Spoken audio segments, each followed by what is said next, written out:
Hi students, நம்ம வந்துட்டு chapter number 13 water அந்த chapter பார்த்துட்டு இருக்கோம்.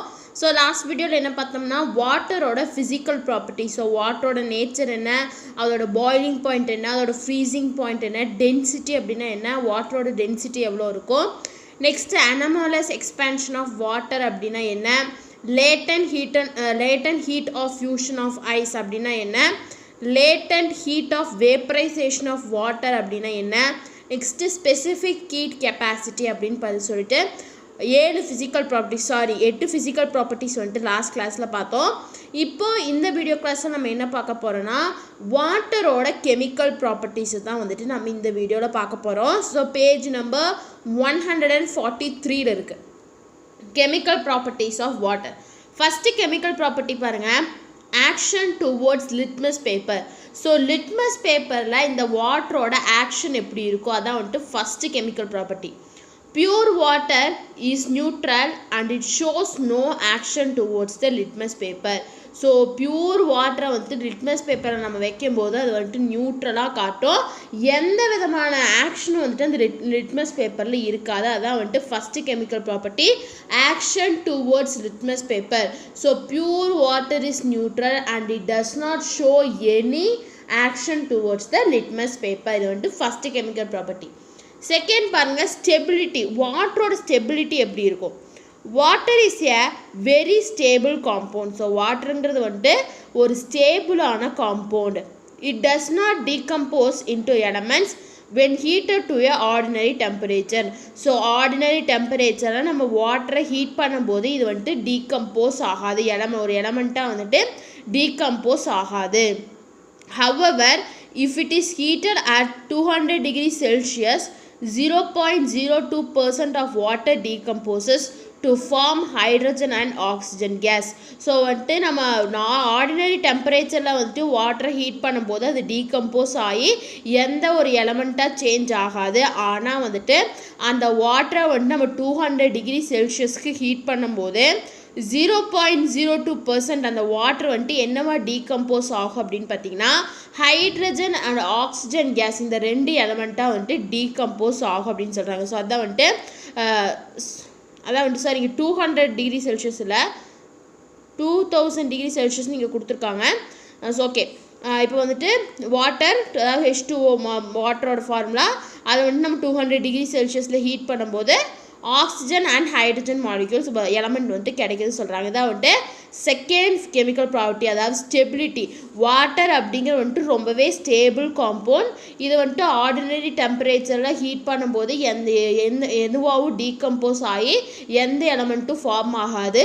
ஆனால் இந்த வாட்டரை நம்ம ரொம்ப ஹை டெம்பரேச்சர், அதாவது 200 டிகிரி செல்சியஸில் ஹீட் பண்ணும்போது அந்த வாட்டர் டீகம்போஸ் ஆகி ஹைட்ரஜனாகவும் ஆக்சிஜனாகவும் மாறும் அப்படின்னு சொல்கிறாங்க. இதான் வந்துட்டு ஸ்டெபிலிட்டி கெமிக்கல் ப்ராப்பர்ட்டிஸில் second property stability. Third property பாருங்கள், catalytic nature. Water acts as a catalyst in number of reaction. So கேட்டலிஸ்ட்னால் என்ன, ஒரு ரியாக்ஷன் வந்துட்டு ஃபாஸ்ட்டாக நடக்கிறதுக்கு ஒரு சப்ஸ்டன்ஸை நம்ம ஆட் பண்ணுறோம், அதை தான் கேட்டலிஸ்ட் அப்படின்னு சொல்லுவோம். ஸோ வாட்டர் வந்துட்டு நிறையா ரியாக்ஷன்ஸில் வந்துட்டு கேட்டலிஸ்ட்டாக வந்துட்டு ஆக்ட் பண்ணுது. Perfectly dry hydrogen and chlorine gases does not react in the presence of sunlight. So சன்லைட்டோட ப்ரெசன்ஸில் வந்துட்டு ட்ரை ஹைட்ரஜனும் குளோரைன் கேஸும் வந்துட்டு ரியாக்ட் ஆகாது. However, in the presence of traces of water, the reaction takes place with explosion to produce hydrogen chloride. ஆனால் வந்துட்டு சின்ன trace of water, அதாவது அங்கே வந்துட்டு ஒரு ட்ராப்லெட் ஆஃப் வாட்டர் இருந்தால் கூட அந்த ரியாக்ஷன் நடந்து என்ன ஆகும், ஹைட்ரஜன் குளோரைடு வந்துட்டு ப்ரொடியூஸ் ஆகும் அப்படிங்கிறாங்க. ஸோ தேர்ட் ப்ராப்பர்ட்டி என்ன, கேட்டலிட்டிக் நேச்சர். ஸோ வாட்டரோட கேட்டலிட்டிக் நேச்சர். ஸோ வாட்டர் வந்துட்டு நிறைய ரியாக்ஷன்ஸுக்கு வந்துட்டு கேட்டலிஸ்ட்டாக வந்துட்டு அதை ஆக்ட் பண்ணுது. ஸோ ட்ரை ஹைட்ரஜனையும் குளோரைனையும் வந்துட்டு சன்லைட்டோட ப்ரெசன்ஸ் இருந்துச்சு அப்படின்னா அங்கே எந்த விதமான ரெண்டும் வந்துட்டு ரியாக்ட் ஆகி எந்த விதமான ரியாக்ஷனும் நடக்காது. ஆனால் வாட்டரோட ட்ரேஸ் அமௌண்ட் கூட அங்கே ப்ரெசண்ட்டாக இருந்துச்சு அப்படின்னா அங்கே ரியாக்ஷன் நடந்து என்ன ப்ரொடியூஸ் ஆகும்னா ஹைட்ரஜன் குளோரைடு வந்துட்டு ப்ரொடியூஸ் ஆகும் அப்படிங்கிறாங்க. ஸோ இதான் வந்துட்டு chemical properties la third property catalytic nature. So first one is action towards litmus paper, second one is stability, and third one is catalytic nature. Next fourth chemical property enna parunga, reaction with metals. So metals kuda react ஆகும்போது இந்த water எப்படி react பண்ணு பாருங்க. Water reacts with some metals. So சில metals கூட தான் வந்துட்டு water வந்துட்டு react ஆகும். Metals such as sodium, potassium and calcium react vigorously with water at room temperature. So water வந்துட்டு room temperature இருக்கும்போது இந்த sodium, potassium, calcium எல்லாமே வந்துட்டு ரொம்ப vigorousா வந்துட்டு அது கூட வந்துட்டு அந்த water கூட வந்துட்டு react ஆகும். எப்ப ordinary room temperatureல. Sodium reacts with water to form hydrogen gas and sodium hydroxide solution. So sodium metal வந்துட்டு water கூட react பண்ணி hydrogen gas யும் sodium hydroxide solution வந்துட்டு form பண்ணுது. Due to the heat evolved in this reaction, the hydrogen gas catches the fire and burns. So வந்துட்டு இங்கிருந்து evolve ஆகக்கூடிய அந்த ஹீட் அதான் சொல்கிறாங்க due to heat evolved in this reaction. இந்த ரியாக்ஷனில் evolve ஆகக்கூடிய ஹீட்னால தான் ஹைட்ரஜன் கேஸ் வந்துட்டு ஃபயர் அதுக்கு அதில் ஃபயர் வந்து அது வந்துட்டு பேர்ன் ஆகுதுன்னு சொல்கிறாங்க. ஸோ ஃபோர்த்து ப்ராப்பர்ட்டி என்ன, metals reactions with metals. So water வந்துட்டு சில மெட்டல்ஸ் கூட ரியாக்ட் ஆகும். எந்தெந்த மெட்டல்ஸ்னு பார்த்தீங்கன்னா சோடியம், பொட்டாசியம் அண்ட் கால்சியம். இந்த 3 மெட்டல்ஸும் வாட்டர் வந்துட்டு ரூம் டெம்பரேச்சரில் இருக்கும்போது ரொம்ப வைக்ரஸ் ரொம்ப ஸ்பீடாக ஆக்ரோஷமாக வந்துட்டு அது கூட ரியாக்ட் பண்ணும். ஸோ சோடியம் வந்துட்டு வாட்டர் கூட ரியாக்ட் பண்ணி ஹைட்ரஜன் கேஸையும் சோடியம் ஹைட்ராக்சைடு சொல்யூஷனையும் வந்துட்டு ஃபார்ம் பண்ணுது. ஸோ இந்த ரியாக்ஷனில் எவால்வ் ஆகக்கூடிய ஹீட்டு தான் வந்துட்டு ஹைட்ரஜன் கேஸுக்கு ஃபயர் அதாவது தீப்பிடிச்சு அது வந்துட்டு பேர்ன் ஆகுதுன்னு சொல்கிறாங்க. ஸோ இதான் வந்துட்டு fourth property, reaction with metals. அடுத்தது பாருங்கள் கீழே ஃபஸ்ட்டு சோடியம் பார்த்தோமா. Next magnesium is little more sluggish. It reacts with the hot water and gives hydrogen and magnesium hydroxide solution. So magnesium அப்படிங்கிறது வந்துட்டு ஹாட் வாட்டர் கூட react பண்ணும்போது எதை கொடுக்குதுன்னு பார்த்தீங்கன்னா ஹைட்ரஜனையும் மெக்னீஷியம் ஹைட்ராக்சைடு சொல்யூஷனையும் வந்துட்டு கொடுக்குது. Many other metals reacts with water to form oxides and hydroxides. So sodium magnesium இல்லாமல் நிறையா மெட்டல்ஸ் வந்துட்டு இந்த வாட்டர் கூட ரியாக்ட் ஆகி அதோட ஆக்சைட்ஸையும் ஹைட்ராக்சைட்ஸையும் வந்துட்டு கொடுக்குது. Iron is one such metal which forms iron oxide called rust. அதில் ஒரு மெட்டல் தான் வந்துட்டு அயன். ஸோ அயன் அந்த ரியாக்ஷன் நடந்துதான் என்ன ஃபார்ம் பண்ணுது, அயன் ஆக்சைடு, அதாவது ரஸ்ட் அந்த துருப்பிடிக்குதுல அந்த அயன் ஆக்சைடை வந்துட்டு அது ஃபார்ம் பண்ணுது.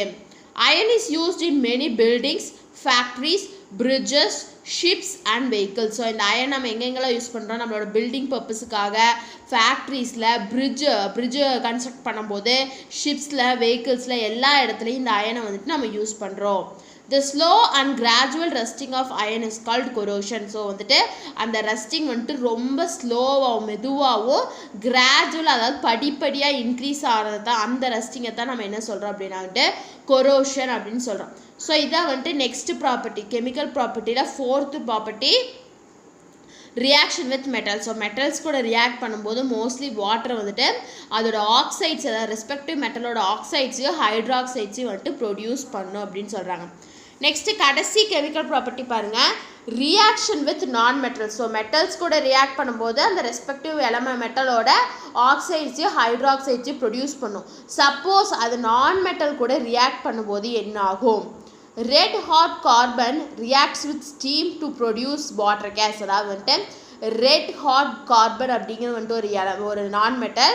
ஸோ அது வந்துட்டு ஸ்டீம் அந்த ஆவியில் வந்துட்டு ரியாக்ட் பண்ணும்போது எதை ப்ரொடியூஸ் பண்ணுதுன்னா வாட்டர் கேஸ், அதாவது கார்பன் மோனாக்சைடு ப்ளஸ் ஹைட்ரஜனை வந்துட்டு ப்ரொடியூஸ் பண்ணுது.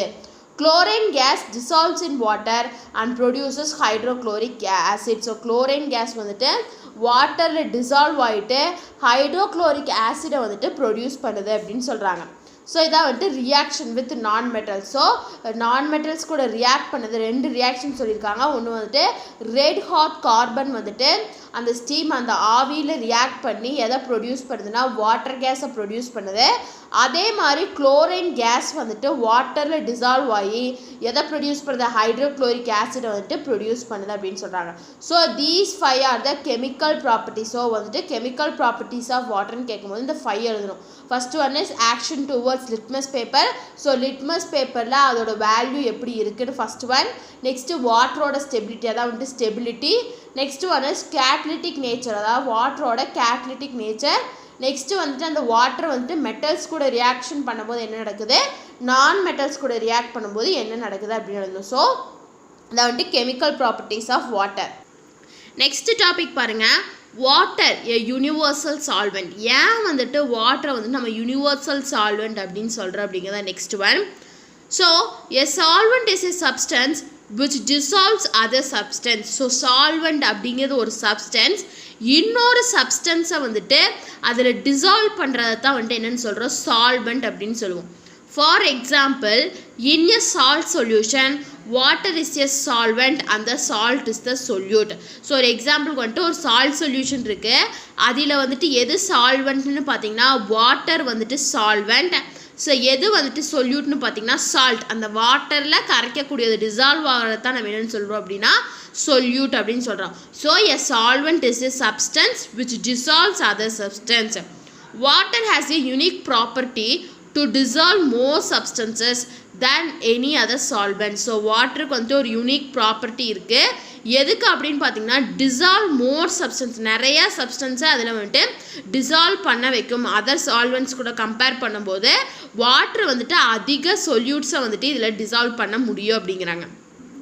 It can dissolve solids such as salt and sugar, liquids such as honey and milk, and gases such as oxygen and carbon dioxide in it.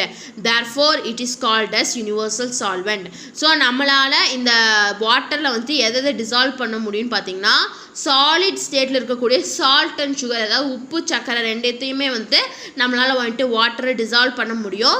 அதே மாதிரி லிக்விட்ஸில் பார்த்தீங்கன்னா honey, than and milk, இந்த ரெண்டையுமே வந்துட்டு நம்மளால் வந்துட்டு வாட்டரை டிசால்வ் பண்ண முடியும். நெக்ஸ்ட்டு கேஸஸில் என்னென்னு பார்த்தீங்கன்னா oxygen and carbon di oxide. So இந்த 2 கேஸுமே வந்துட்டு வாட்டரில் வந்துட்டு டிசால்வ் ஆகும். ஸோ இதைத்தான் நம்ம இதனால தான் இது என்னென்னு சொல்கிறோம் அப்படின்னா யூனிவர்சல் சால்வெண்ட் அப்படின்னு சொல்கிறோம். ஸோ சால்வெண்ட்டுங்கிறது it is a substance which dissolves other substance. இன்னொரு சப்ஸ்டன்ஸை டிசால்வ் பண்ண வைக்கக்கூடியதை என்னென்னு சொல்கிறோம் சால்வெண்ட் அப்படின்னு சொல்கிறோம்.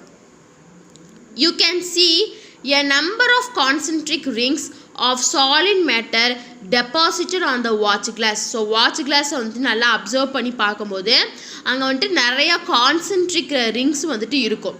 These are dissolved solids left behind after the evaporation of water.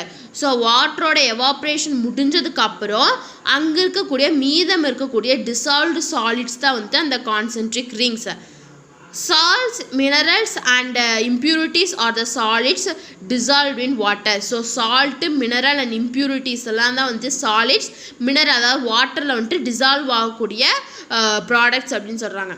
dissolved salts are important for the following reasons. So இப்படி வாட்டரில் டிசால்வ் ஆகக்கூடிய சால்ட்ஸ் வந்துட்டு எதுக்கு ரொம்ப இம்பார்ட்டன்ட்னு பார்த்தீங்கன்னா they are essential for the growth and development of plants. So ஒரு பிளான்ட்டோட க்ரோத்துக்கும் அதுக்கோட டெவலப்மெண்ட்டுக்கும் வந்துட்டு இந்த டிசால்வ் ஆன சால்ட்ஸ் வந்துட்டு ரொம்பவே முக்கியம். they add taste to water. So வாட்டருக்கு டேஸ்ட்டை கொடுக்கக்கூடியது என்ன, இந்த சால்ட்டு தான். they supply the essential minerals needed for our body. நம்ம பாடிக்கு தேவையான ரொம்ப முக்கியமான மினரல்ஸை வந்துட்டு அதை வந்துட்டு சப்ளை பண்ணுது. Most of the chemical reactions important for our living takes place in the cells of our body with the help of water. So வாட்டரோட ஹெல்ப்னால தான் நம்மளோட பாடியில் இருக்கக்கூடிய செல்ஸ் எல்லாமே வந்துட்டு அதோட ஃபங்க்ஷனை வந்துட்டு கரெக்டாக பண்ணுது. அதான் சொல்கிறாங்க most of the chemical reactions important for our living takes place. நம்ம வாழ்கிறதுக்கு ரொம்ப இம்பார்ட்டண்ட்டான கெமிக்கல் ரியாக்ஷன்லாம் எப்படி நடக்குது அப்படின்னு பார்த்தீங்கன்னா இந்த வாட்டரோட ஹெல்ப்னால தான் செல்ஸ்லாம் வந்துட்டு அதை பண்ணுது அப்படின்னு சொல்கிறாங்க.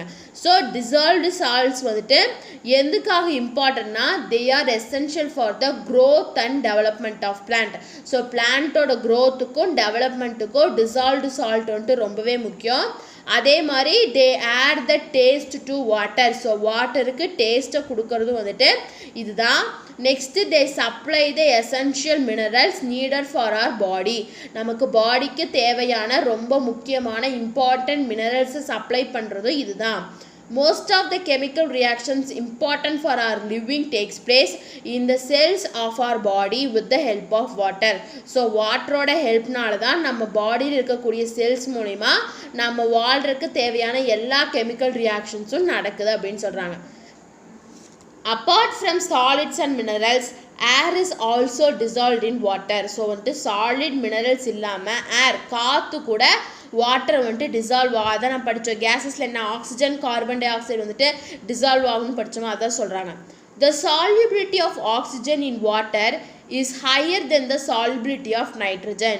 ஸோ வந்துட்டு solubility oxygen or the solubility of oxygen in water, அதாவது வந்துட்டு வாட்டரில் ஆக்சிஜனோட சால்யூபிலிட்டி வந்துட்டு அந்த நைட்ரஜனோட சால்யூபிலிட்டி விட ஹையர் அப்படின்னு சொல்கிறாங்க. அதான் சொல்கிறாங்க the solubility of oxygen in water is higher than the solubility of nitrogen. So நைட்ரஜனோட சால்யூபிலிட்டியை விட ஆக்சிஜனோட சால்யூபிலிட்டி வாட்டரில் வந்துட்டு அதிகம் அப்படிங்கிறாங்க. Air dissolved in water contains approximately 35.6% oxygen along with nitrogen and carbon dioxide. So வந்துட்டு வாட்டரில் டிசால்வ் ஆகக்கூடிய ஏரில் வந்துட்டு என்ன இருக்குதுன்னு பார்த்தீங்கன்னா அப்ராக்சிமேட்டாக 36.5% ஆக்சிஜன் இருக்குது.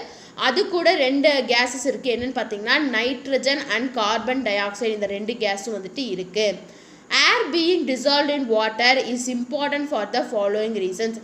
ஏன் வந்துட்டு வாட்டரில் வந்துட்டு ஏர் வந்துட்டு டிசால்வ் ஆகணும், அதுக்கு என்னென்ன இம்பார்ட்டன்ஸ், அது அப்படி இதாகிறதுனால என்னென்ன பெனிஃபிட்ஸ், என்னென்ன அட்வான்டேஜஸ், ஏன் வந்துட்டு அது டிசால்வ் ஆகணும், அதோட இம்பார்ட்டன்ஸ் என்ன அப்படிங்கிறத வந்துட்டு நெக்ஸ்ட் இருக்கக்கூடிய 4 பாயிண்ட்ஸில் கொடுத்துருக்காங்க. Air dissolved in water is important for the living organisms to survive. So வாட்டரில் டிசால்வ் ஆகக்கூடிய ஏர் வந்துட்டு எதுக்கு முக்கியம்னு பார்த்தீங்கன்னா லிவிங் ஆர்கானிசம்ஸ் வந்துட்டு ஏர்த்தில் வந்துட்டு சர்வை பண்ணுறதுக்கு, உயிர் வாழ்கிறதுக்கு வந்துட்டு ரொம்பவே முக்கியம். Fish extracts the oxygen from the water and expels water through the gills. So நமக்கு எல்லாத்துக்குமே தெரியும் ஃபிஷ்ஷு வந்துட்டு ஆக்சிஜனை வந்துட்டு வாட்டர்லேருந்து தான் எடுத்துக்குது.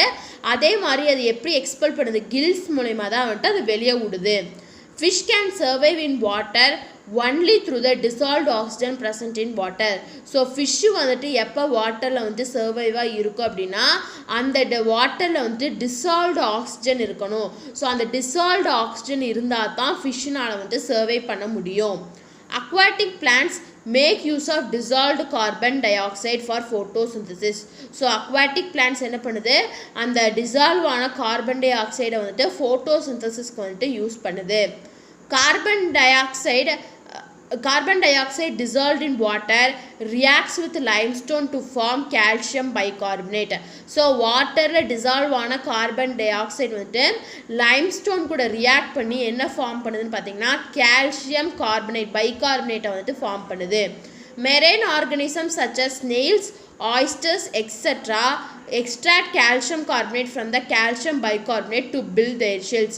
ஸோ தண்ணியில் வாழக்கூடிய அந்த ஸ்னெயில்ஸு, அந்த நத்தை, அந்த ஆயிஸ்டர்ஸ், இது எல்லாமே வந்துட்டு கால்சியம் கார்பனேட்டை வந்துட்டு கால்சியம் பைகார்பனேட்லேருந்து எக்ஸ்ட்ராக்ட் பண்ணி தான் அதோட ஷெல்ஸ், அதோட ஓடுகள், அந்த ஸ்னெயிலுக்கெலாம் நத்தைக்கெலாம் பார்த்திங்கன்னா வெளியே ஓடு இருக்குல்ல, அது எதனால் ஆயிருக்கும் அப்படின்னு பார்த்திங்கன்னா கால்சியம் கார்பனேட்டாக ஆயிருக்கும். ஸோ அதுக்கு தேவையான அந்த க்ரோத், அந்த ஷெல்லோட க்ரோத்துக்கு தேவையான கால்சியம் கார்பனேட்டை வந்துட்டு இந்த அக்வாட்டிக்கில் இருக்கக்கூடிய ஆர்கனிசம்ஸ் வந்துட்டு கால்சியம் பைகார்பனேட்லேருந்து தான் எக்ஸ்ட்ராக்ட் பண்ணும் அப்படிங்கிறாங்க. ஸோ இந்த 4 ரீசன்ஸுக்காக தான் வந்துட்டு அந்த வாட்டரில் டிசால்வ் ஆன air being dissolved in water. So வாட்டரில் வந்துட்டு ஏர் வந்துட்டு கண்டிப்பாக டிசால்வ் ஆகணும். ஸோ இப்படி டிசால்வ் ஆகிறனால இந்த 4 பெனிஃபிட்ஸ் வந்துட்டு இருக்குன்னு சொல்கிறாங்க.